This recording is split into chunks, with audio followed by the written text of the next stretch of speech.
Dumb. Stupid.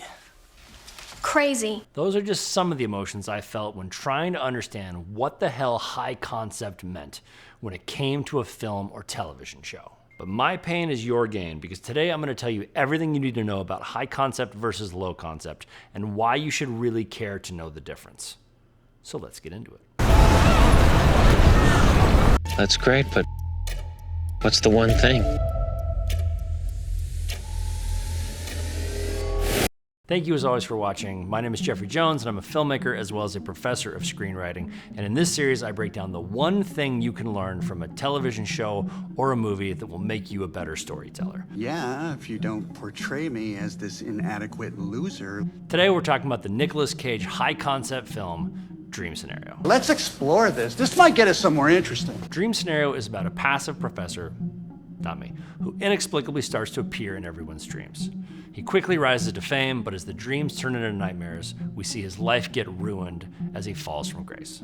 So the writing in this is pretty good, and later I'm going to talk about fulfilling the promise of the premise, but the one thing that you can learn from this show is the definition of high concept, because Dream Scenario is a high concept film. The definition I like the most is a film or TV show with a simple and compelling premise that's exciting, easy to understand, and appeals to a large audience. Basically, if I pitch you one line, you'll want to see it.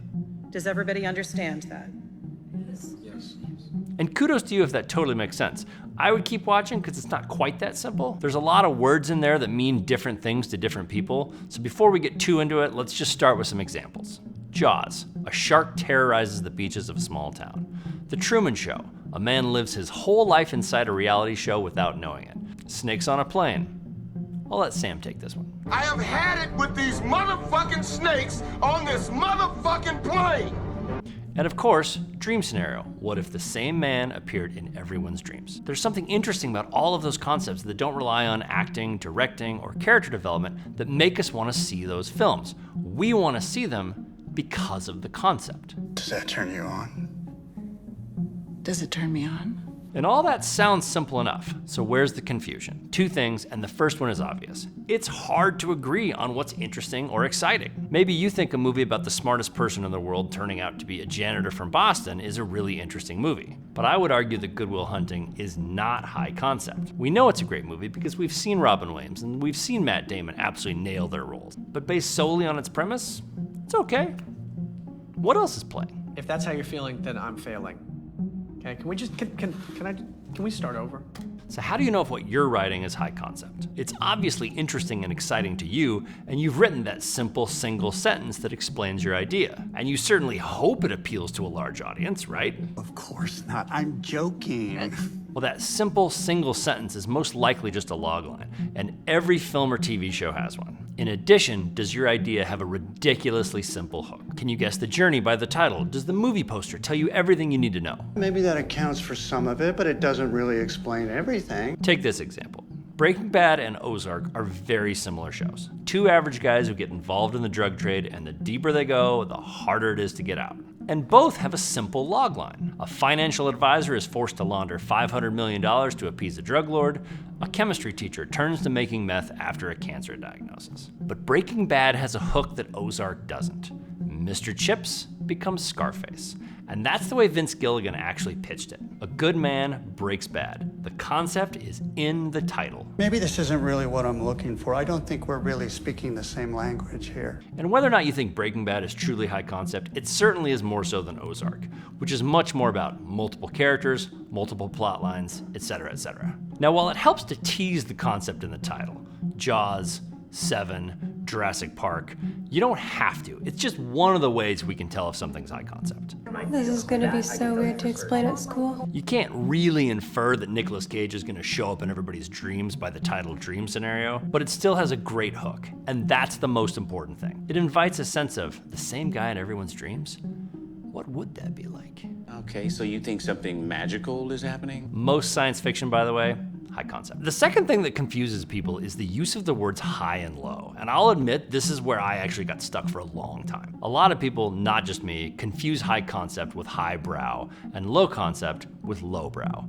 And nothing could be further from the truth. But no one wants to be low anything, especially if you think high concept means smart and low concept means dumb. Dream Scenario is a smart movie with a great premise. Highbrow, high concept. Sharknado is high concept but low brow. The Godfather, highbrow but low concept. Is it true? I know, how can The Godfather be low anything? A better way to think about high and low concept would be to get rid of the words high and low and use driven instead, which is a word we already use pretty frequently. Most movies are either story-driven, like Moneyball or Catch Me If You Can, character-driven, like There Will Be Blood or The Whale, or plot-driven, like Mission Impossible or Ocean's 11. So instead of saying The Godfather's low concept, we can say it's story-driven. There Will Be Blood isn't low concept, it's character-driven. Now you could argue that some of the movies I just mentioned are concept-driven, and there is overlap. I really feel like you're playing with fire here. But in my opinion, none of those movies are high concept, and I would love for you to fight me in the comments. Seriously, fight me. It's fun. I hope I'm behaving. Oh no, you're not. Now everyone watching right now is smart, otherwise you'd be watching cat fail videos and not a video about screenwriting. So I'm sure that this is all making sense, but I want to give you one more consideration because it's really important to the business side of show business. A producer's definition of concept might be as follows. High concept equals easy to market and appeals to everyone equals lots of money.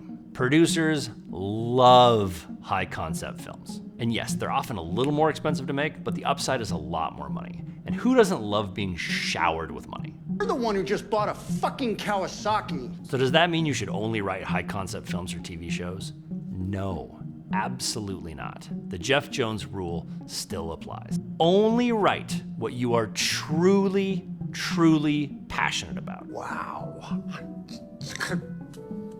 If that happens to be high concept, great, but you cannot fake passion. And that is the single most important thing. And you need to practice passion. There's a big difference between talking about an idea and actually doing all the work. But now that you've seen this video, you'll know what to say if someone asks, well, is this high concept? It's more character driven, like, you know, the greatest show of all time, The Sopranos. Are you in the mafia? Not a high concept show. I did promise to talk about Dream Scenario a little bit, but I gotta tell you, I was a little underwhelmed by this one. Don't be so dramatic. I also promised myself I wouldn't do a critique of any movies on this channel. I just want to highlight the things that can make you a better screenwriter. But they make such an interesting choice in this movie that I think it's worth talking about. This is fine, I guess. As we've said, Dream Scenario has an amazing hook. What if the same man started to appear in everyone's dreams? And then they completely abandon the premise halfway through the movie, and it becomes a movie about fast fame. Up to this point, Nic Cage has been passive in everyone's dreams, but after he cheats on his wife, the dreams turn into nightmares. Great premise, but then they completely abandon the premise. Oh my God, delete that. There's no explanation or no exploration of that premise from then on. It just becomes the downfall of a new celebrity. So my advice is this: if you do have a great hook, stay with the great hook. Go down the rabbit hole. Deliver on the promise of the premise. If it's not too much to ask. But it is. It is too much to ask. It's ridiculous. But great work, Nic Cage. Seriously. So I'm finally cool, huh? All right, that's all I've got for you today. This is a relatively new series, so I'd really appreciate it if you would like and subscribe. I'm either gonna do The Bear or Hitman next week. I haven't fully decided. I also do a companion podcast with my brother where we talk about mental health and cinema, so please check that out as well. And if you have a favorite high concept TV show or film, drop it in the comments. Let's talk about it. As always, thank you for watching, and if you're a storyteller and you learned one thing about the art of storytelling today, I hope it was with me.